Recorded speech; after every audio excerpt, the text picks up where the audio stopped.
Hi, I'm Casey Lueders, and this is Could Be Pretty Cool. Potential Spam is an Atlanta based sketch comedy troupe that's been putting up completely original shows every month for the past year. 10 members, all with day jobs, researchers, professors, accountants, people in advertising and trucking, writing and performing together on a schedule that would be demanding, even if that was the only thing they had going on. Today, I'm speaking with four of them: Allison, Burton, Mitchell, and returning guest on Could Be Pretty Cool, Javier. They range from late 20s to early 40s, came up through different comedy scenes, and found their way to this group through auditions about a year ago. What I wanted to understand is what makes a creative collaboration like this actually work?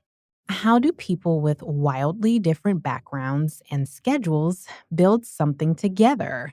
And what does it look like when creative practice becomes the thing that makes the rest of your life make sense? Let's get into it. So, I'm very excited to talk to four funny people because at this particular junction in our world, funny people, I believe, are some of the most important people that walk among us.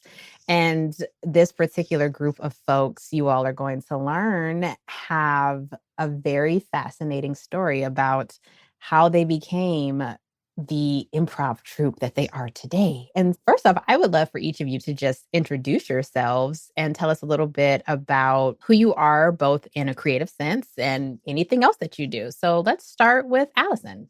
Sure.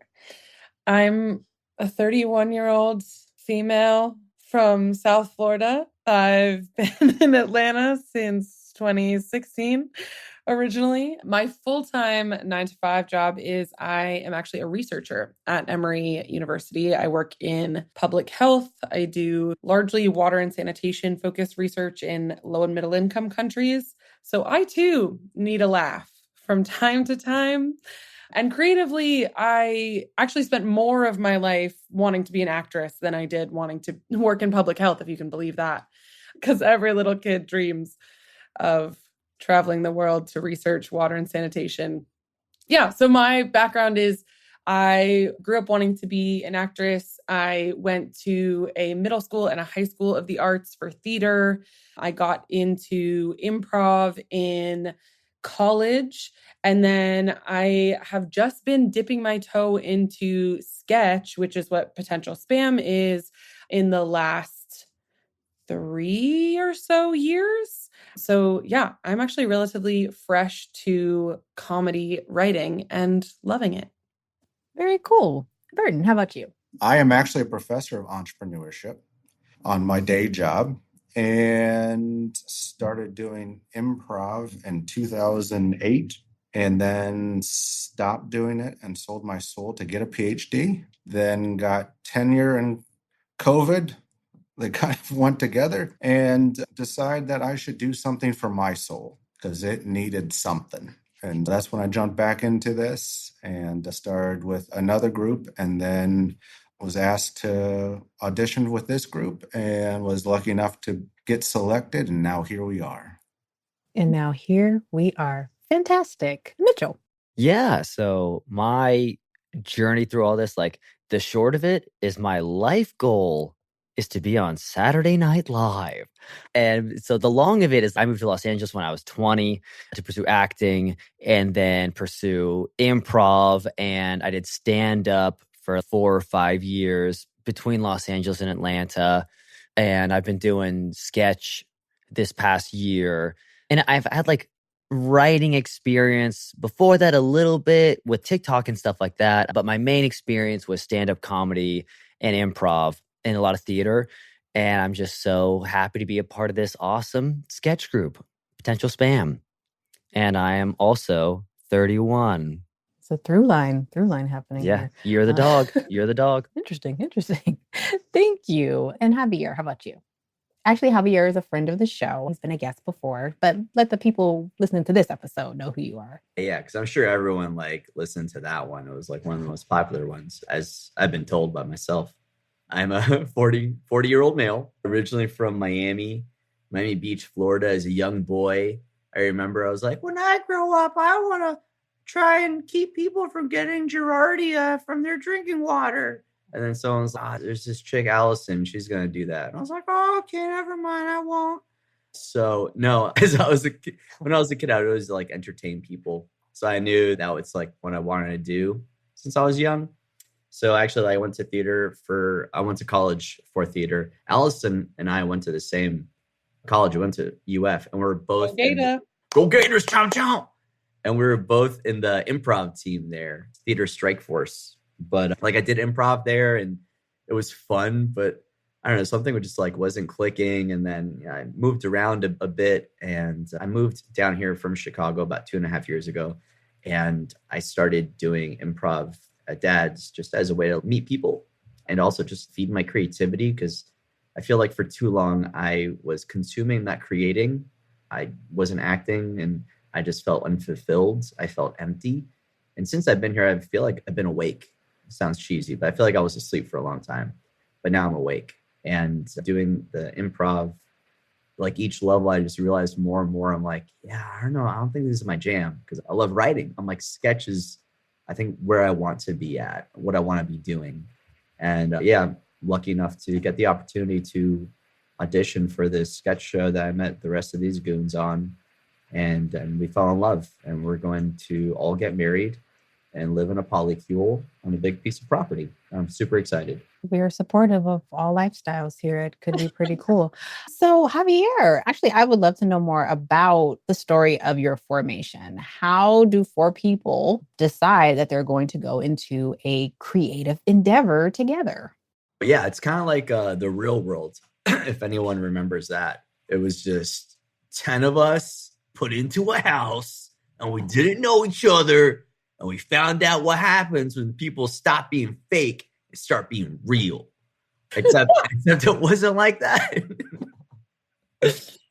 I worked with someone doing tours who, him and his friend, had the opportunity to put together like a house sketch group over at Dynamic El Dorado.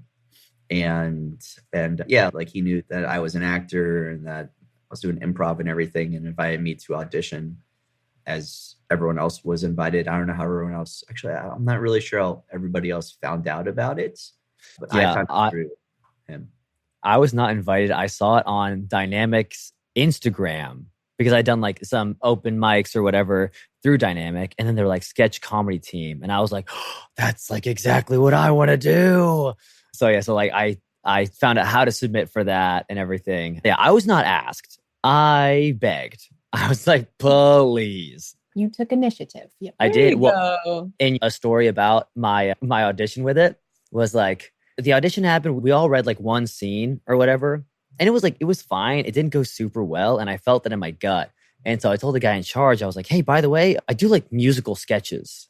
I don't know if you know that. And so he's like, okay, yeah, just email me whatever. And so then I sent him this musical sketch that I'd written out of the blue. Like I just trying to be creative. I pushed myself to write this song and write this script.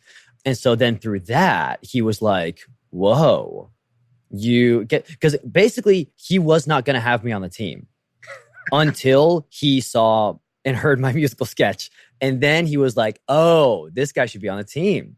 So if it wasn't for me listening to my gut, I would not be on the sketch team. That explains it, because every month since, Mitch has submitted a musical sketch for our monthly shows. So you're just earning your keep is what's happening? Yes. Yeah. Okay. Sing a song now or you have to get off the top. Do it. Yeah, it's a fear of being kicked out.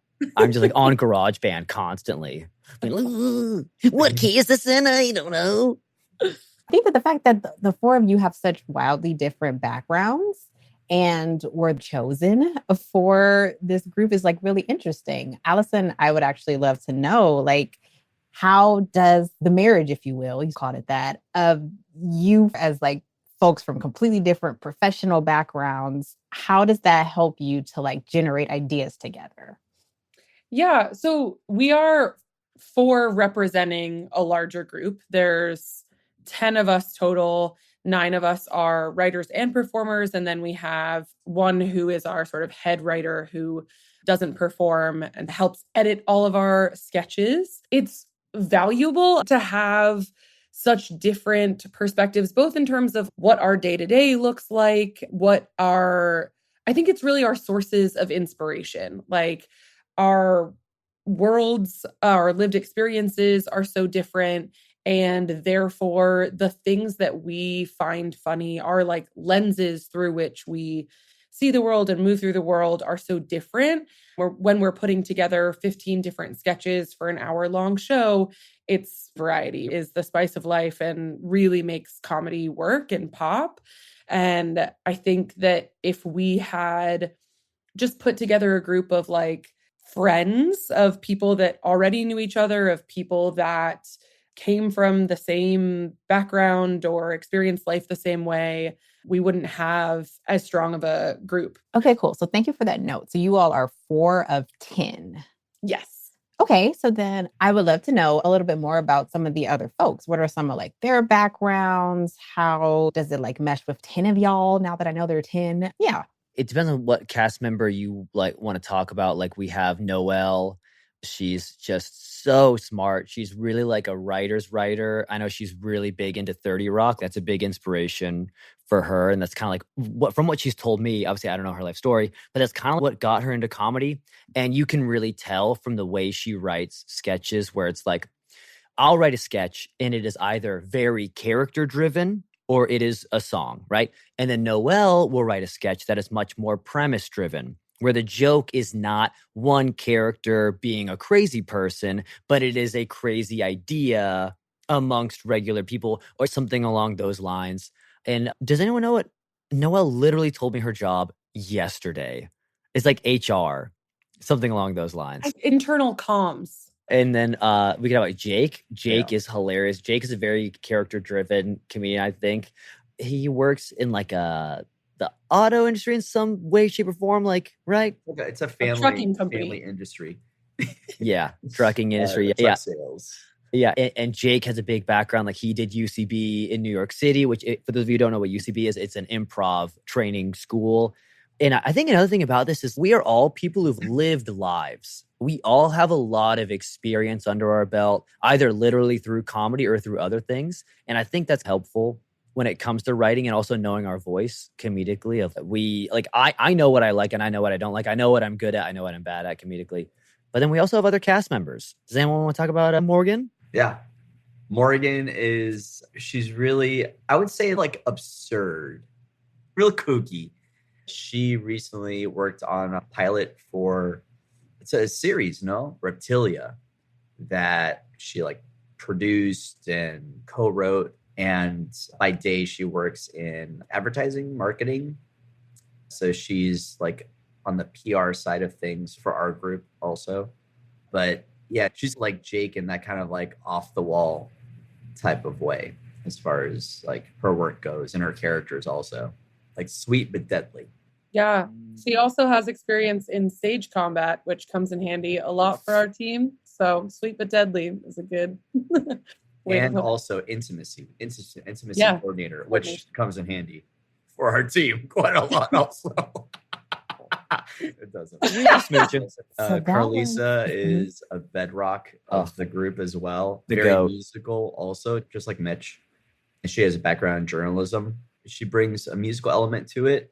And also a lot of her writing is very much like very poignant and has substance as far as the theme being like a commentary on race and in America. So she's bringing that to the table, like the seriousness with the comedy, which is necessary. Comedy can be informative and knowledgeable also.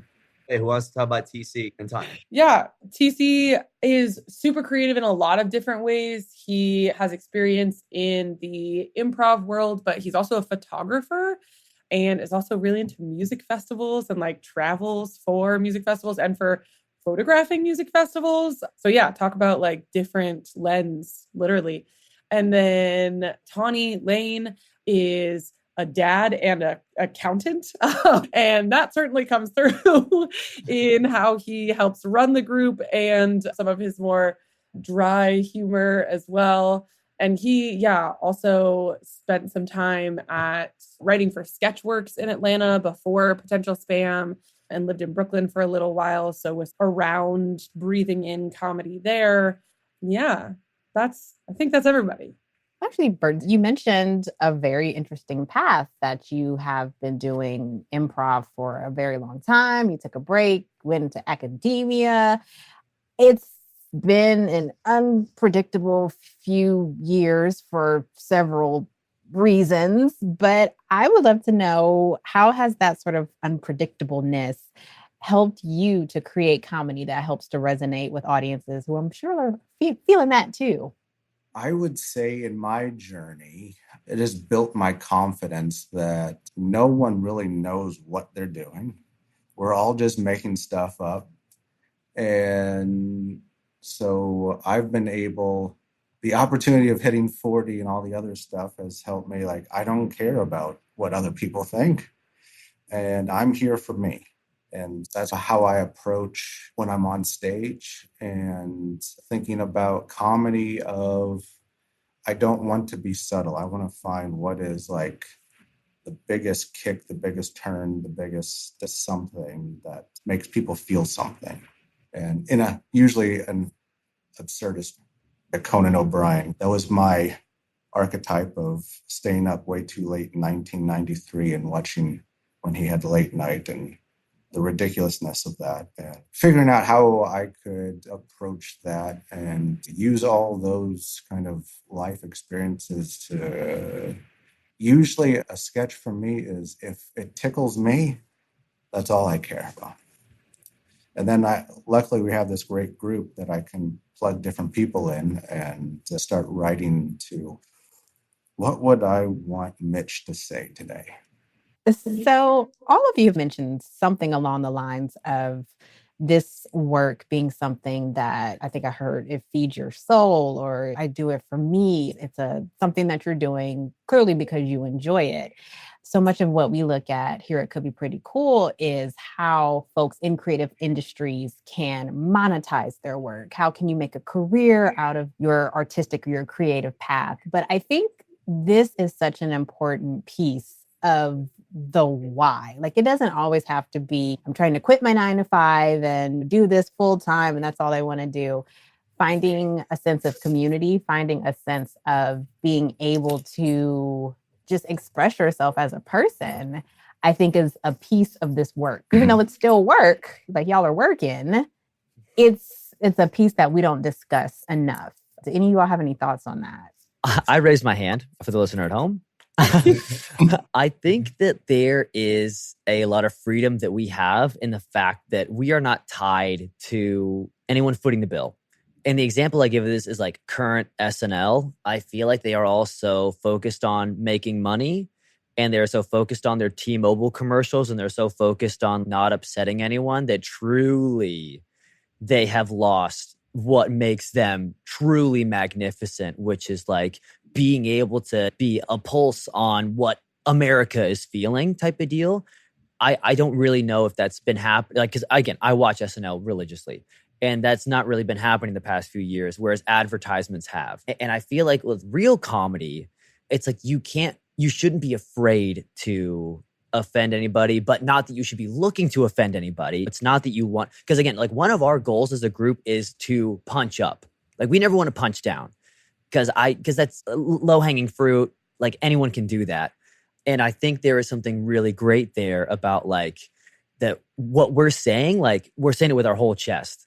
And I really appreciate that about us. So yeah, I like not having any monetization tied to it, because then it's like we can say whatever we want. So yeah, it has been really incredible to watch truly how hard this group works to put on a show of all new material every month for nothing, for negative dollars usually, because we're buying our own like props or costume pieces. Jake's mom, Mitzi, shout out Mitzi, is making our cocktails to be served after our shows. For all intents and purposes, we are in the red, but we are, emotionally and creatively in the black, and really, I don't know, for me, loving every minute of it. I think individually, like, I get so much out of even just showing up every month and pitching a new script or multiple new scripts and getting feedback on that and getting to see it like come alive over the course of 4 weeks of rehearsal, from the pitch meeting to going on stage, is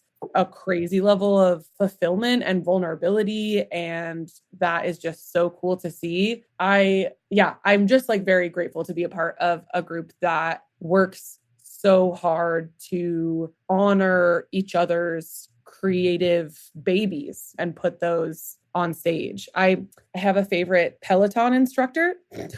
Her name is Callie Gullickson. She ends every class by saying, "We take the work seriously, but never ourselves." And I feel like that hella resonates with me in a lot of aspects, but is this group to a T. Like, rehearsals are hilarious and just as much giggle fests as they are hard work. But boy, do we take the work seriously, as if we're getting paid and Lauren Michaels is going to be in that audience at the end of the month. Yeah, I was talking to someone the other day. I was explaining the group and stuff. They're like, "Oh, so is the goal to get more people in there?" And or they asked, "Do you get a portion of the sales?" And I'm like, "Oh, wait, that's a thing." It just wasn't like, I forget. I'm like, I forget that could be part of it, and hopefully that. Oh, you guys aren't getting paid?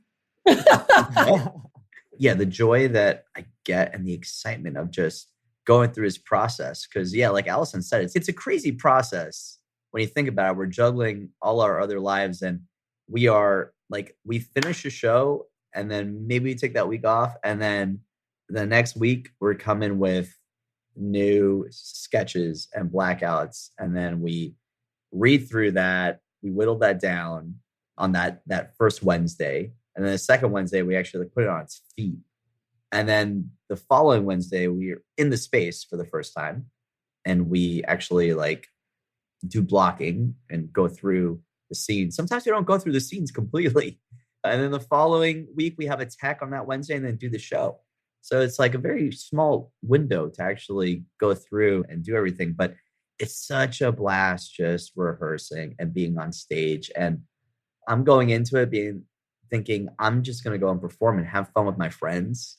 Because if we're having fun, then you're having fun. You're having a good time watching it.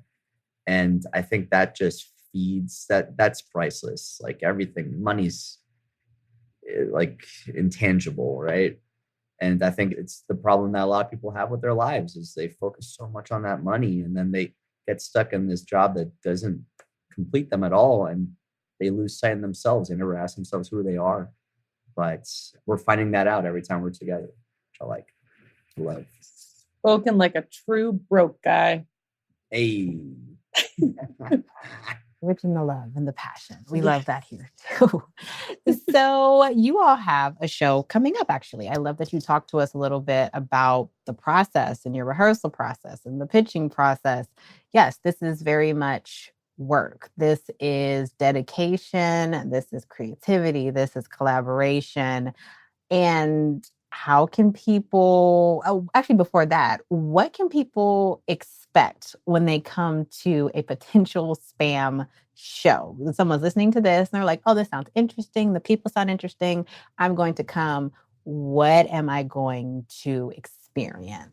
I would say you're going to experience a true variety show of comedy of a lot of different types of sketches because we're all different backgrounds. So a traditional one is we have about 15 sketches with some shorter ones drizzled in there that we call blackouts. That are a one-pager of a kind of a quick hit joke and then lights out that a lot of comedy troupes like Second City do. And we're like Saturday Night Live in that humor is subjective, right? And so we try to provide a lot of on-ramps to whoever's in the audience to find that funny for them, right? And we want everyone to see the joy that we're having on stage. And hopefully we're making them feel like they're part of it, right? And ultimately that they want to come back and see us next month and have that fun again. Okay. So let's end with some warm and fuzzy, some stuff that makes the people feel good, because that's what we want, obviously. I would love to know, Allison, why now? Why, of all the things that you could be doing, you could be resting, you could be going and doing anything after work. Why is this now something that is important for you to be doing? Yeah. What a good question. I think I have always aspired to be it's just not that serious kind of gal, to take things lightly, to be able to let things roll off.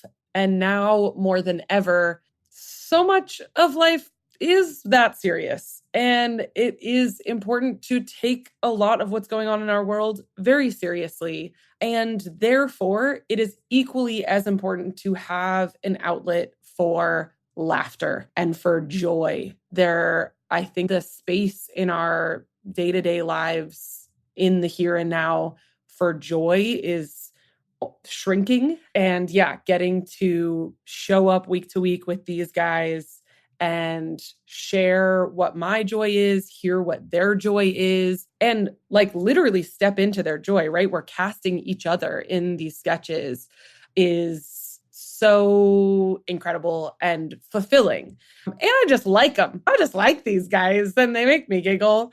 So I love being around them and I love getting to share that joy with a new audience every month. Okay, Mitch, if I can have you answer the same question, please. The question was like, why now? Why now? Of all the things you could be doing with your time, why now is this what you're doing? So for me, I would be pursuing comedy in some way, shape, or form. Like I have been for like a decade. But the beauty of this is that I'm not doing it alone. And it is so nice because like I had fun making TikToks. I had fun a little bit doing stand-up. Stand-up sucks. Stand-up kind of sucks ass. Honestly, the majority of it, you're just sitting there in a bar and no one wants to laugh at your jokes because the only other people in the audience are the other comics. Yeah, stand-up sucks. And yeah, but this is one of the first times where I get to make this stuff and create this stuff. And then people are one, they're like, hey, that's really fun. And then two, being like, hey, here's a way that this could be a little better, or, oh, could I do this with this character? And there's something about the trust that is built in the back and forth that is just, it is so fulfilling and so rewarding. Look, I'm a dad. I have a 2-year-old. And so I could be sleeping with my time. I really could. And I could use some sleep. Shout out to sleep. But it's like the way that I crave being around these people so much. And I send these like cheesy voice memos to the group chat like all the time about just how much I love being around everyone and like every single aspect of it, from table read, rehearsal, to the show, to the after show. And like genuinely my favorite part of the show is the post show. They're like, what was your favorite part? And so it's like moments like that where I don't want to miss that. Yes, I love making the audience laugh. I want to make the audience laugh more than like almost anything in the world. But more than that, I want to be at the bar with everyone. And I want to know your favorite part of the show. And I want to bond with you over that. So yeah, why would I do this? Because I'm lucky enough to be able to get to do this in the fashion that I am doing it right now. Fantastic. So I wanted to add something real quick about this group. I think it's really cool because this group is comprised of people in different stages of their lives, from like late 20s to early 40s, different backgrounds as far as upbringing, interests, religion, ethnicity, this, that, the other. But we meld together so well and we work together so well. And like, it's almost like at times I've noticed that it's like our cycles have lined up, our comedy cycles. So yeah, it's a good group. And if you want to see this group, then you can go to our new fancy shiny website, potentialspamcomedy.com. Once again, potentialspamcomedy.com.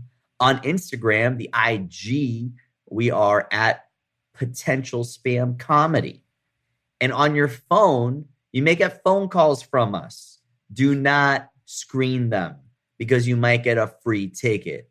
It says potential spam on the phone call. Don't screen it.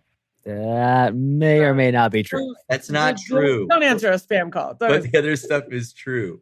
But yeah, if you go to our website or our Instagram, you can find links to our shows. You can see our past shows also on YouTube. But if you go to our website, we have links up there. And you can purchase tickets for our next shows.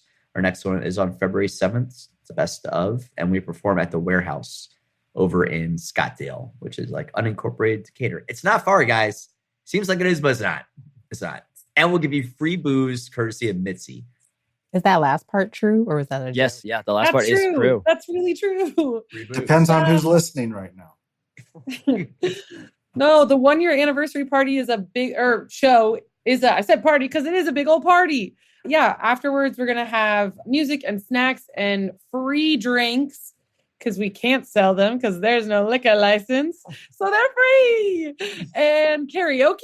That's true. Pretty sure, yeah. Karaoke. And something that I don't know if anyone talks about this. The show is a best of, because we've been together for a year, right? We've had 8 different shows with 16 different sketches every show. So we've taken all of those shows and we've compiled the greatest sketches from all of those shows. So this is, if you're listening to this, is the perfect time to come see us. You're seeing the best, the cream of the crop. This is going to be an hour and a half of absolute bangers, nonstop, smash your mouth bangers. I would say celebrating 1 year of community building through creative practice is definitely something that folks should come and check out. So y'all heard where to go get tickets. There are a few things that stuck out to me from this conversation. Different lives make better work. This group has a researcher, professors, someone working in trucking, people in advertising, journalism, HR. They come from different cities, different religions, different backgrounds, and they're not overlooking these differences. They're embracing them. Allison put it simply. Her strengths are someone else's weaknesses and vice versa. The variety in their sketches comes directly from the variety in their lived experiences. No one knows what they're doing. Burton said that hitting 40 and everything that came with it taught him that everyone's just making it up as they go. And that's been freeing. He stopped worrying about what other people think and started writing whatever makes him laugh. If it tickles him, that's enough. There is something relieving about that as a creative standard. The best part might not be the performance. Mitchell said his favorite part of the whole thing is the bar afterward, hearing what everyone's favorite moment was, bonding over what worked. The community they've built around the creative work might matter as much as the work itself. And finally, creative practice can wake you up. Javier said something that for too long he was consuming instead of creating, and he felt empty. Since joining this group, he feels like he's been awake. That's what a real creative outlet can do. You don't have to quit your day job. You just need something that's yours. What Potential Spam has built is a useful model for anyone thinking about creative community. 10 people with full lives and demanding jobs showing up consistently to make something together. No outside funding, no content strategy, no 5-year plan, just a structure that holds space for the work and for the people doing it. And that's harder to build than it sounds and more rare than it should be. If you want to go deeper on building creative community and what a serious creative practice can look like alongside everything else in your life, we'll be sharing more about this on Substack. This has been Could Be Pretty Cool. And that brings us to the end of today's episode. Farewell, and may all of your creative endeavors flourish. Could Be Pretty Cool News is a Could Be Pretty Cool original production. Created, hosted, and executive produced by Casey Lueders. Senior producer is Liz Moore, and supervising sound editor is Trinity Jackson. Our original theme music was composed by Camille Stennis, and cover art design by AJ Johnson. To learn more about Could Be Pretty Cool and discover whatever else we're up to, visit us at couldbeprettycool.substack.com. Thank you for listening.